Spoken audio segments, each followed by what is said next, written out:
Welcome to Terra at Home with your host, Kris Moretti.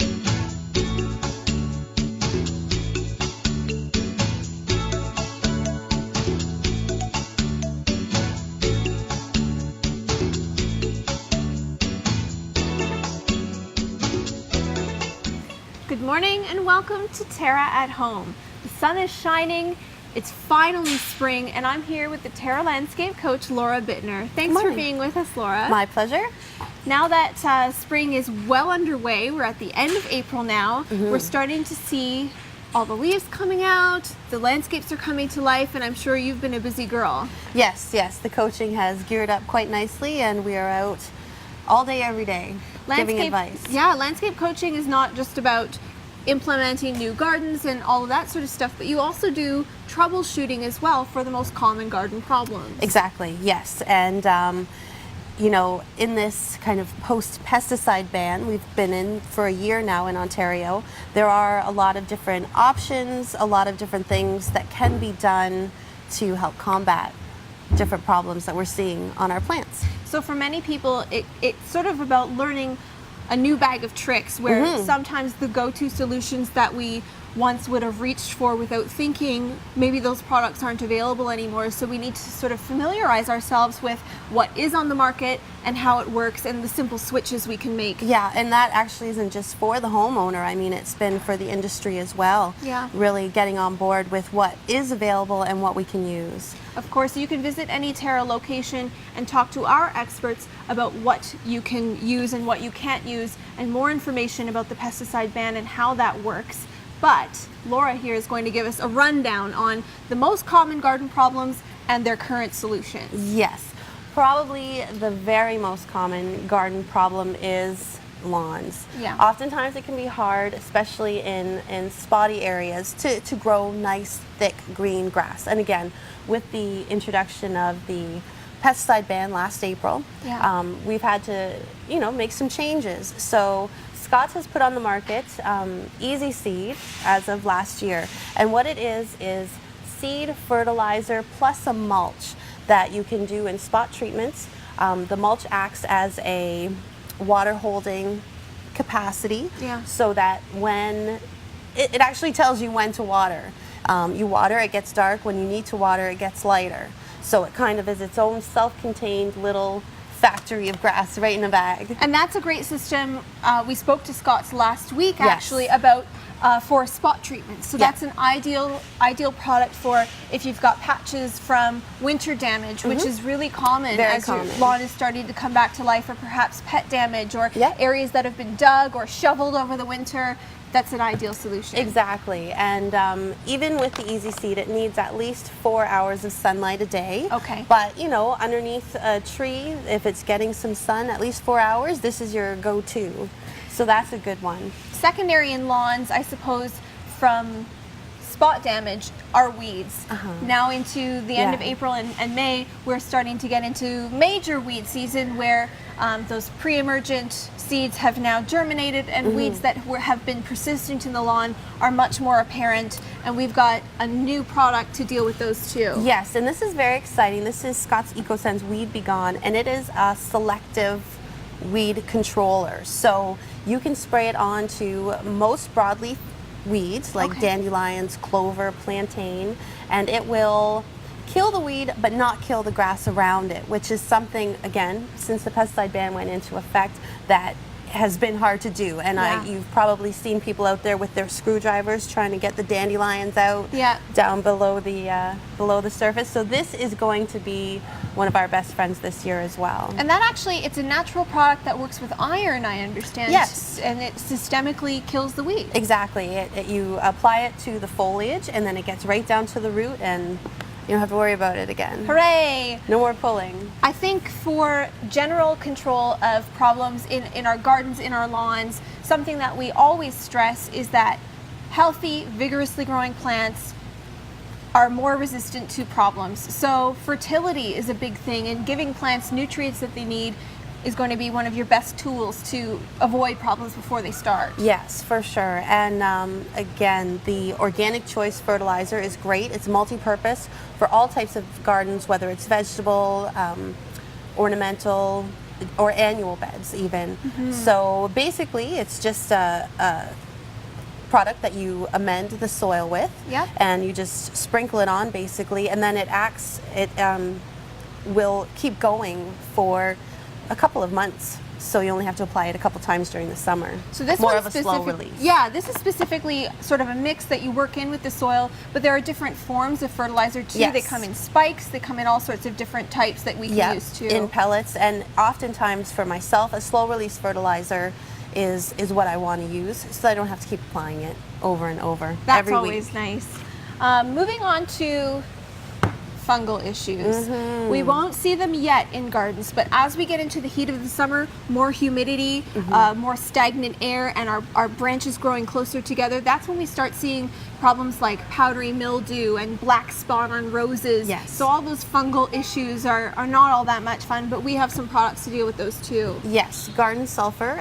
This is a powder that can be just sprinkled right onto the plant actually, and it's great for fungal diseases, rusts, different things like that. The lime sulfur is actually a liquid that can be applied, and it works for things like scale. Oftentimes you'll see on, let's say, a purple sand cherry, a round kind of, not bubbly, but it looks like bubbles on the bark, and that's scale. Applying this will help to combat that scale, as well as different rusts, black spot on roses. So it actually is a liquid that you apply through a hose end sprayer. So that's a cool dual purpose product where it deals with scale for insect problems as well as fungal problems. Yes, exactly. It's a two-in-one. Scale is a tough one to get rid of, but perhaps less impactful and less difficult to remove are our soft-bodied insect pests, the dreaded aphid and that kind of thing. We've got insecticidal soap for that. Yes. Again, Scott's has this great EcoSense line, and the Bug Be Gone insecticidal soap will take care of things like aphids, earwigs, all those nasty little guys that get on our plants. And again, you attach it to your hose, and it will come out and spray as needed, and it just measures it up all on its own. Perfect. Yeah, nice and easy, very easy. And finally, the world of traps. So some of our most voracious pests are things like beetles. Japanese beetle has been a big problem in Ontario in previous seasons, and Japanese beetle traps, thankfully, are so effective. Yes. So basically, this is using pheromones. So it releases a scent that attracts the beetles, and then they are trapped. And it's quite simple. No spraying, no nothing. You just hang it up and then away you go. And thankfully there are traps for other common problems as well. If you've got wasps in your landscape, or of course slugs. Slugs, huge problem, often associated with hostas. Big holes in hostas, you probably have slugs. The Slug Be Gone is just a bait that you sprinkle around, and really, it takes care of itself. Perfect. Yeah. Laura, thank you for sharing all of this with us. My pleasure. And of course, for all of your common garden and lawn problems, you can always visit the experts at Terra. Join us after the break for more ways to kickstart your spring on Terra at Home.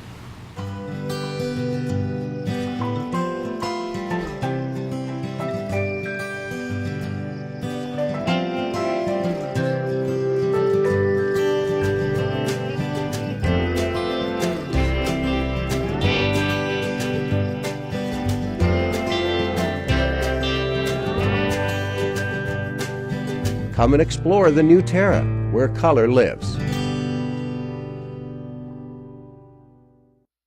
When we first bought the house, the lawn was nothing but brown. So I called my father-in-law. He's really good with the lawn. He knows exactly what to do. Well, I told him you're Scott's turf builder. He said, well, I got this other stuff, and I told him, take it back to the store. Well, some brands have filler, like sand and gravel, stuff you don't want on your lawn. Scott's turf builder is pure food. Every granule's 100% nutrition. You get what you pay for every time. You see what happens, Tim, when you listen to your father-in-law?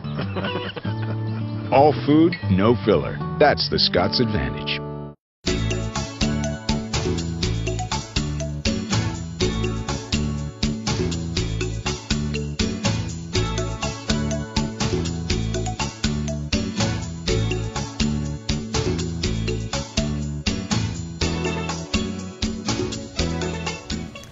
Welcome back to Terra at Home.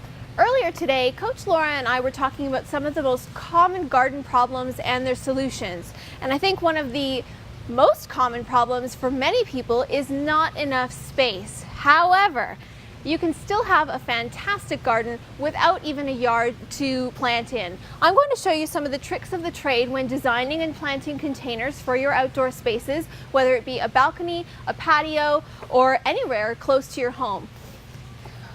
We're starting off with talking about container selection. Containers have really come a long way. You can use virtually anything to plant in, but the newest additions on the market are more easy to use and versatile than ever, not to mention incredibly stylish. I think one of the most standard containers to use for planting is a ceramic pot. They're made for outdoors, they're sturdy, they're fashionable, and they come in a huge range of colors. That said, they're relatively heavy and hard to move around. So if you're planting on a balcony or a rooftop terrace, make sure to check with load restrictions. So if you're dealing with a weight restriction, because soil is heavy, especially when it's wet, you don't want to get the extra bulk of a pot that's really heavy, like a clay or a ceramic. There are some new additions on the market that make lightweight planting much easier and even more stylish than ever before. First off, this season we've got a great collection of plastic, believe it or not. It's sleek, it's contemporary, it comes in all sorts of really bright, funky shades that are super easy to match with your patio decor. So if you've got a good color theme going on, why not carry it through with your pots? And they come in all sorts of shapes and sizes. Something to look for in particular is to make sure that your pots for use outdoors have good drainage. This is key for healthy plants in containers. So check and check. This not only has holes for drainage at the bottom, but it's got a built-in drip tray so that it doesn't overflow all over the place when you're watering. More about watering in a minute. As well as plastic, there's also a great range of zinc, fiberglass, fiber stone, all sorts of different containers, as well as being lightweight. They also carry with them the benefit of being frost resistant. So when you're looking at something like an outdoor balcony, when you choose a fiber stone, a fiberglass, or a plastic, you don't have to worry about finding somewhere to store them in the winter months, which can be a really big pain when you're dealing with a small space as it is. So a choice like this is ideal because your containers can stay outside all year long. Moving along to the actual design of a container. Really, it's a snap. We have a really simple phrase here that we use when designing containers, and that is use your thrillers, fillers, and spillers. This is sort of the cornerstone of great container design. And I'm going to show you how to use that trinity of words in order to create a fantastic design with a mixture of edible plants and ornamental plants. So let's start off with the thriller. This is something that's going to create a focal point and a bit of a splash in your planter. It sort of forms the basis of the planter from a design perspective. So for our thriller, I'm actually going to use a trellis, which is going to be used to train up some peas, but more about that in a second. So we've got this beautiful trellis that matches my container. I'm going to sink it right in there. And that's going to create some height, some drama, and some real interest in our planter. Fillers are just what they sound like. It's basically a plant that's going to fill in around the base of the planter and create sort of a full effect. So for that, we're going to use a mixture of herbs. Spillers are actually plants that come out over the edges of the pot, again, sort of adding a bit of sophistication and drama to the planter and sort of makes the design complete.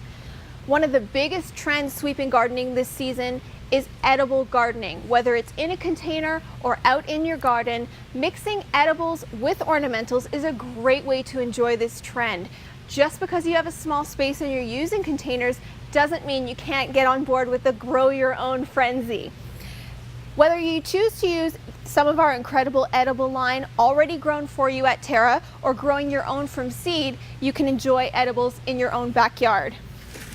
I'm going to start off with seed because peas are one of the easiest plants to grow from seed, especially in cooler weather. So this is the perfect time to plant. It's going to give them lots of time throughout the early summer to train all the way up this trellis, and it's going to look fabulous.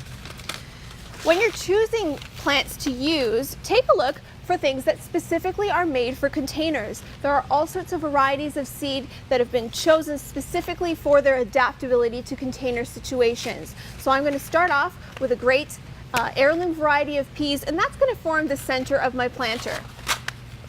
They're easy to plant, and I'm going to apply them generously throughout the middle of the planter. Just going to pop those in there. As they continue to grow, I'll help to give them a little extra encouragement and train them up the trellis. And they'll form a fantastic centerpiece. They only take really a few days of sunshine and some water to start emerging, so you'll see shoots of these peas quite quickly. I'm then going to complement them with a selection of herbs. I've chosen the ones that I use most often in my cooking, so they'll be most handy to have on hand. So we're going to use some parsley, some thyme. An extra added benefit to mixing in herbs with your peas, or any vegetable for that matter, is that they help to attract helpful pollinators. Bees and butterflies love herbs, so when you mix them in with your vegetables, it helps to increase your yield. Thyme smells fantastic. It's going to make a great filler over here. Finally, we wouldn't be complete without a little bit of color, and mixing ornamentals with your edibles has a couple of benefits as well. Not only does it look fantastic and it helps to boost the design appeal of your planter, but again, we're attracting helpful pollinators and beneficial insects that will help to ward off pests. As the pansies grow in, they'll sort of filter over the sides of the pot and they'll form somewhat of a spiller. Fabulous. Another great option for decorating any space, whether it's big or small, is using nursery stock. If you've got a tree in mind or a standard like our friend the blue spruce over here, there's no reason you can't use it in a patio situation. The trick is picking a pot that's big enough. You want to take a look at the root ball of the plant and at least double it for the size of the container. Then fill it in with container soil that's freely draining to make sure it grows healthily. Water often. Plants planted in containers need to be watered more often, and make sure to use fertilizer. As we're watering, nutrients are going to drain out of that soil and need to be replaced. So there's a great selection of fertilizers that are specifically made for containers that come in all sorts of forms. We've got spikes right here, water-soluble singles that go straight into the watering can, or Miracle-Gro Shake and Feed that just needs to be mixed in with the potting mix at the soil surface. Then water regularly, and container gardening is in your future. Stay tuned for more tips from the kitchen on Terra at Home.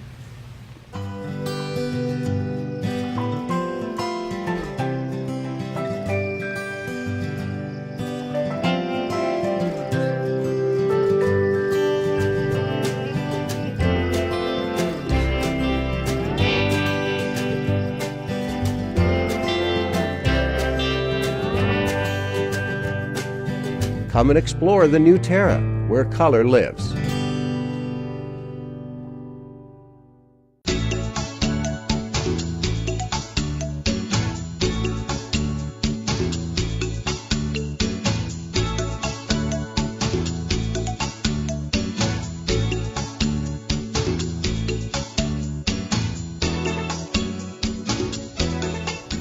Welcome back to Terra at Home, where we're celebrating the season with a fresh meal here in the kitchen with Chef Rachel. Hi, Kris. How you doing, Rachel? I'm good.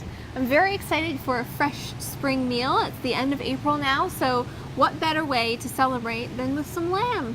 Yes, when I think spring, I think lamb, because it is a spring animal. So we're doing a crusted rack of lamb with a little salad of eggplant and zucchini.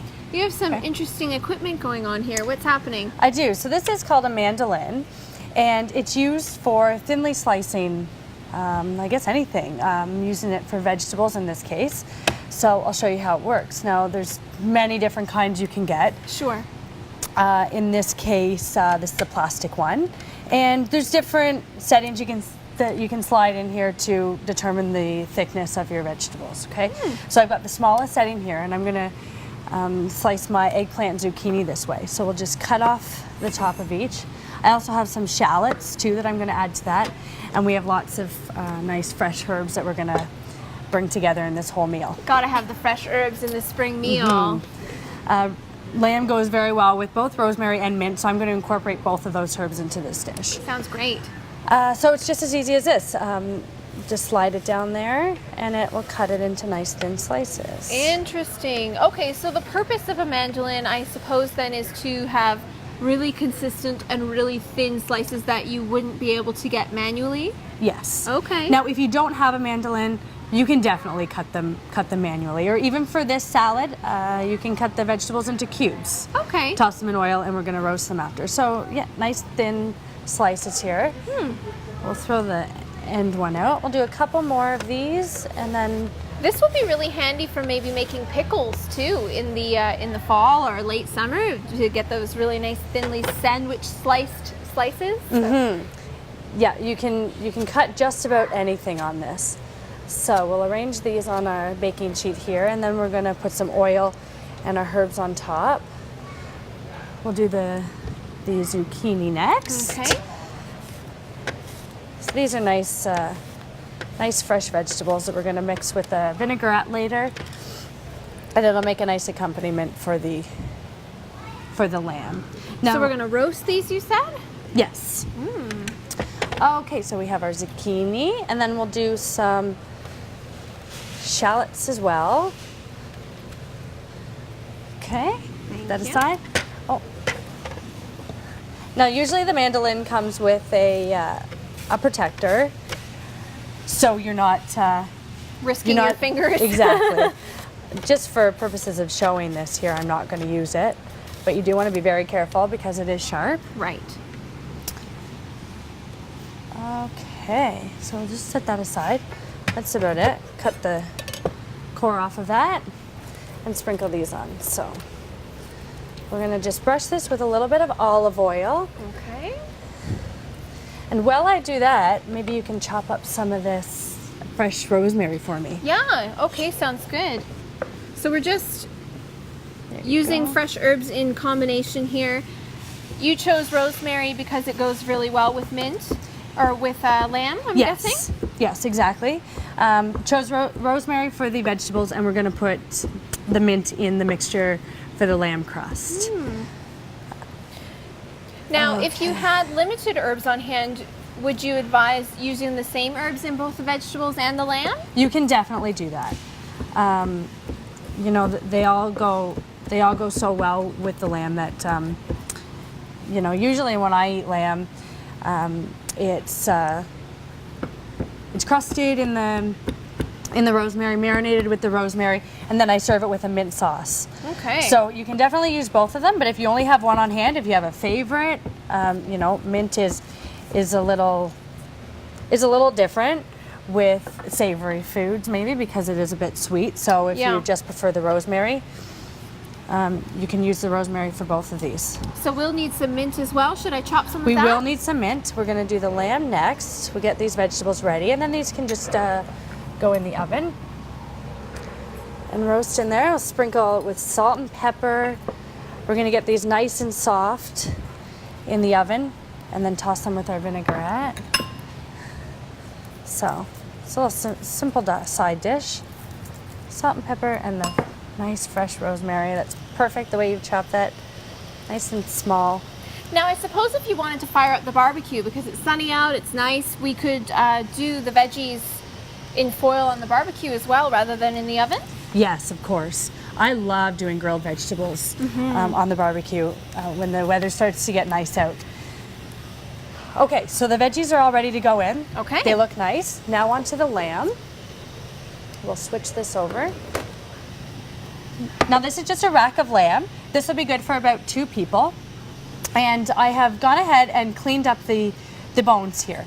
So I've cleaned up most of them. I've left this one with a little bit on so you can see. I mean, at first glance, it looks a little clean. Yeah. But you do just want to go in there just with a small knife and scrape it. And all that excess meat will come off. Ah, That's more for a presentation point of view, just to make it look nice, right? So just get right in there, scrape it off, and then it'll be a nice presentation when it's done cooking. Now what we're gonna do with this is we have some Dijon mustard. Okay.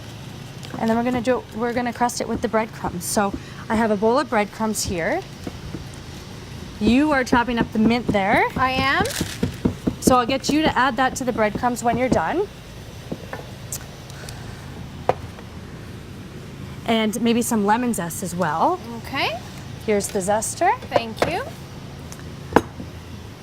So put the Dijon mustard all over here. If the lamb has a lot of fat on it, you can definitely trim some of the fat off. Okay. I don't like a lot of fat, but it is good to leave a little bit on just for the flavor. So we've got our nice crust of nice fresh spring flavors here with the mint, lemon, salt, pepper, Dijon, and that's all just going to go into the oven. How high do we bake this? I'm gonna put the oven at 375. Okay. And it shouldn't take too long. I'm thinking about 15 minutes or so. And then it's ready to serve. So we've got that nicely coated in the mustard. We can add some garlic to this breadcrumb mixture as well. Okay. Perfect. A little bit of oil, and we'll just pat that on the top, and then it's ready for the oven. Sounds great. When we come back, we'll see it all finished and ready to serve.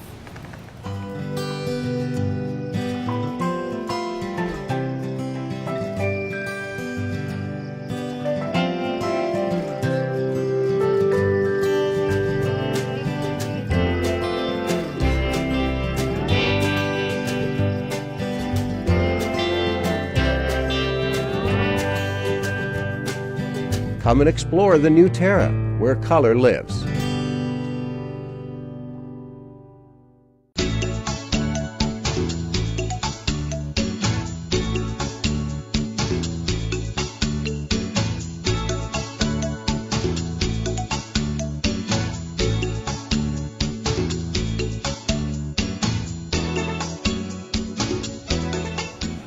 Welcome back to Terra at Home, where our spring lamb has come out of the oven and is ready to serve. Rachel, it smells spectacular. It does, doesn't it? These are the vegetables here. So as you can see, they're actually quite soft after they've been cooking.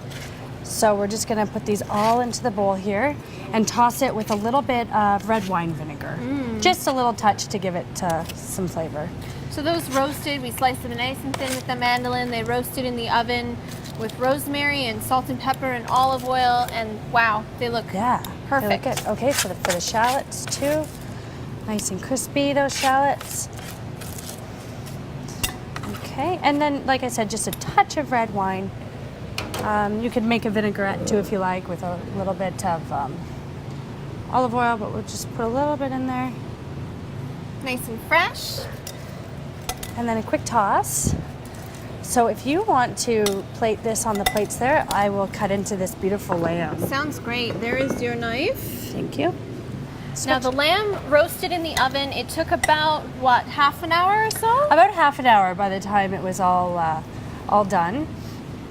And I mean, it varies depending on the oven that you're using and how you like it done. So it'll take a little bit longer, obviously, if you like it cooked a bit more. Lamb is one of these meats that don't need to be well done, though. You can serve it anywhere from some sort of medium to medium well to well. Is that right? Even I would actually suggest serving the lamb at a medium rare. Okay. Is what I find most people like it at, and that's the way that I've cooked it today. But again, if you like it a little more well done, medium rare is about 145 degrees for this lamb. So you just want to make sure that you cook it to your liking there. Oh, it looks just perfect. And of course, as always, you can find this and all of Chef Rachel's recipes online at terragreenhouses.com. Looks fantastic. Join us next week for more from Terra at Home.